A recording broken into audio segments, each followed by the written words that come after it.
दर्शक बंधु नमस्कार। प्रातज्योति कार्यक्रमर आउ एक नूतन अध्याय को आपण मानक विशेष विशेष स्वागत जनाए। ईश्वरंकर दयारु एवं ईश्वरंकर अनुग्रहरु आज आम आउ एक नूतन सकाळ देखिबा पाई सुजोग पाइजु। ईश्वर जदि दया करि न थान्ते ताले आमनक जीवन रे एई सुंदर सुजोग आसी न थान्ता। तेणु आमे समस्त मिलित भावरे ईश्वरंको धन्यवाद देबा आवश्यक। आपण मानक विशेष विशेष धन्यवाद जनाए जे आपण माने प्रत्येक दिन एई कार्यक्रम आपण माने देखुचंती एवं भिन्न भिन्न भावरे आपण माने उपकृत हेउचंती। एई कार्यक्रम को आपणक निकट रे सीमित करी रखंतुनी। एई कार्यक्रम को आपण मानकर परिवार वर्ग आपणकर बंधु परिजन माननको आपण माने शेयर करंतु एवं एई कार्यक्रम को सब्सक्राइब करंतु, जद्वारा आमे जो भिन्न भिन्न विषय प्रस्तुत करुचु ताहा आपणक निकट रे सहजरे पहुँची पारिबो। आमनकर एई कार्यक्रम द्वारा आपण मानक जीवन रे एक उत्तम विषय सृष्टि करिबा आमनकर चेष्टा एवं प्रार्थना। आपणक निमंते आम निरंतर प्रार्थना करुछु। जदि आपणकर आउ कोनोसी व्यक्तिगत किंबा पारिवारिक प्रार्थनार विषय अछि ताहले आपण आमनकु जणैबे, आमे आपणक पाई प्रार्थना करिबु। आजिर आलोचना रे आमने आलोचना करिबा उत्तम कथावार्ता। मोर प्रिय दर्शक बंधु माने, मनुष्य जीवन रे जितेबाला सकाळु उठू, सकाळु उठिबा क्षणे आमने कथावार्ता करिबा पाई आरंभ करू एवं अनेक समय रे एई कथावार्ता करू करू आमे एई कथावार्ता को गुरुत्व मध्य अनेक समय रे देई पारि न थाउ। अनेक समय रे आम मुखरू उत्तम कथा बाहरी जाए एवं अनेक समय रे आम मुखरू मंद कथा मध्य बेले बेले बाहरी जाए। अनेक समय रे याकू आमे एते गुरुत्व देई न थाउ। मने रखंतु, अनेक विषय अछि जहा थरे बाहरी गला परे आउ फेरी पारे नाही। ठीक सही प्रकार आम मुखरू जदि थरे कथा बाहरी जाइछि ताहा केबे फेरी पारिबो नाही।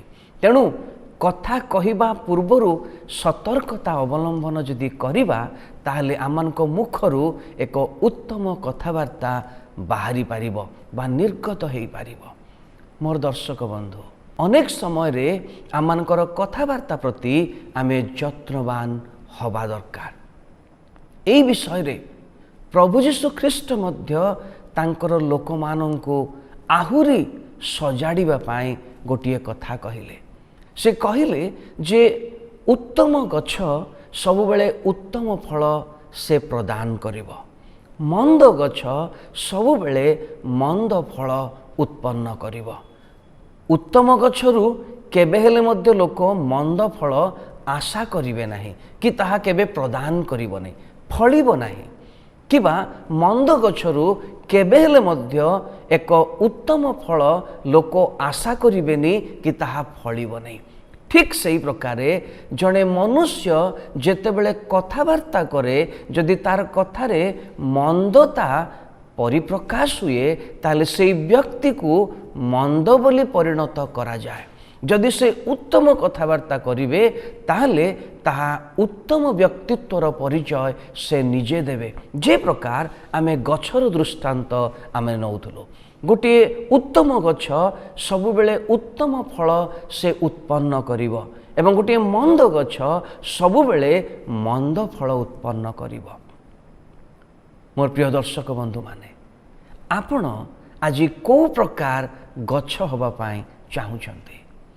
अनेक समय रे आमे उत्तम हवा पाई चाहू, किंतु बेले बेले आमनकर कथावार्ता द्वारा आम मानकर उत्तमता नष्ट हो जाए। मोर प्रिय दर्शक बंधु माने, अनेक समय रे एई शिक्षा एई परामर्श आपणको लोक देई पारंती नहीं। कारण हुए तो आपण संकोच मन करिवे, आपणको से भय करी एई प्रकार परामर्श दियंती नहीं। किंतु जदि आपण ए कार्यक्रम देखुछंती ताले आमे आपण माननकु परामर्श देवा पाई चाहूचु जे आपण जणे उत्तम वृक्ष सदृश्य आपण उत्तम कथावार्ता करंतु। मु आपणको यार कारण मध्य कहिबी। प्रभु यीशु ख्रीष्ट एई विषय रे लोक माननकु शिक्षा देई कहिले से वृक्षर दृष्टांत दौ दौ आम मुखरु बाहरुथुबा कथा बा आम मुखरु बाहरुथुबा फल विषय रे से एक सुंदर कथा कहिसंती ताहा मु पढ़ी आपण माननकु सुनेबी।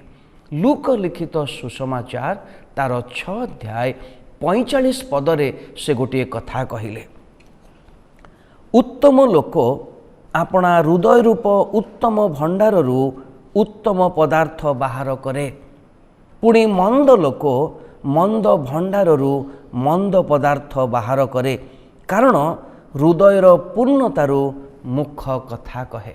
मोर प्रिय दर्शक बंधु माने केते सुंदर शिक्षा। उत्तम लोक तार भंडाररू उत्तम कथा बाहर करे। एई भंडारटा कौन? प्रभु यीशु ख्रीष्ट बड़ सरल भाव में आम को शिक्षा दियंती। एई भंडार होउची आमनकर हृदय। उत्तम हृदय जदि अच्छी उत्तम हृदय उत्तम कथा बाहरिबो, जहाँ अन्य माननक पाई लाभदायक हबो, अन्य माननकर आगको बढ़िबारे साहाय्य करिबो। किंतु मंद लोक मंद भंडाररू मंद कथा बाहर करे, एवं सेई मंद भंडारटा कौन ना ताहा मध्य हृदय। मोर प्रिय दर्शक बंधु माने आपण कर हृदय आज उत्तम भंडार ना मंद भंडार? चिंता करी देखंतु। आपण माने अन्य माननकु कष्ट देवा भली, अन्य माननकु निराश करिबा भली कथावार्ता करूछंती कि? जदि ताहा करूछंती ताहले एक मंद भंडाररू बाहरुथुबा कथा बोली आपण जानि पारिबे। किंतु अन्य माननकर लाभ पाई आपण जदि उत्तम परामर्श आपण देउछंती, अन्य माननकर गति सुधारिबा पाई आपण उत्तम परामर्श जदि देउछंती, ताहा आपणकर उत्तम भंडाररू बाहरुथुबा कथा सदृश्य। गोटे उत्तम गछ उत्तम फल जे प्रकार उत्पन्न करे, ठीक सही प्रकार जने उत्तम व्यक्ति उत्तम कथा द्वारा अन्य माननकु परितृप्त करिबा सहित अन्य मानकर जीवन को सुधारी दियंती। हुए तो बेले बेले आपणकर परामर्श अन्य माननकु कष्ट लागि पारे, किंतु से कष्ट जे प्रकार कि से मानकर जीवन गठन पाई जदि हबो ताहले ताहा उत्तम विषय हबो। मोर दर्शक बंधु माने आज आपण निष्पत्ति नियंतु जे आपणकर हृदय को आपण उत्तम भंडार करिवे कि आपण जणे मंद भंडार करिवे। आमे ईश्वर को निकटरे प्रार्थना करिबा एवं चेष्टा करिबा आमे समस्ते जे प्रकार एक उत्तम भंडार स्वरूप हवा एवं सेई भंडाररू उत्तम कथा अन्य माननक पाई बाहरिबो। ईश्वर आपणको आशीर्वाद करंतु। धन्यवाद।